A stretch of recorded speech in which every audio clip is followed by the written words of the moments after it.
بسم اللہ الرحمن الرحیم۔ اللہ یہ سب خوبیوں کے جامع اور سب برائیوں سے منزہ معبود حقیقی کا اسم ذات ہے۔ اللہ کا لفظ کسی دوسرے لفظ سے نہیں نکلا اور نہ اس سے کوئی اور لفظ نکلا ہے۔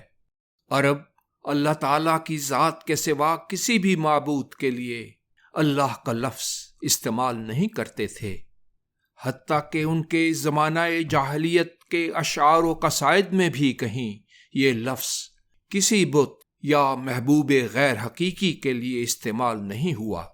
سارے قرآن مجید میں اللہ کو موصوف قرار دیا گیا ہے، کہیں بھی یہ لفظ صفت ہو کر نہیں آیا، جس سے ظاہر ہے کہ اس ذات پاک کے جتنے نام قرآن مجید میں استعمال ہوئے ہیں وہ اللہ کی صفات، تفصیل اور تشریح میں ہیں۔ یاد رہے اللہ نام ہے اور رب العالمین، الرحمن، الرحیم، مالک یوم الدین اللہ تعالیٰ کی صفات ہیں۔ اس کا کوئی نام اور صفت ایسی نہیں جس میں بے ادبی، سقم اور نقص پایا جائے۔ یہ کسی بے علم کا قول ہے کہ اللہ قریش کے خاندانی دیوتا کا نام تھا۔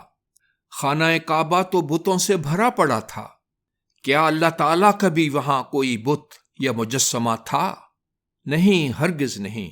یہ علم کے نام سے جہالت کی بات کی گئی ہے۔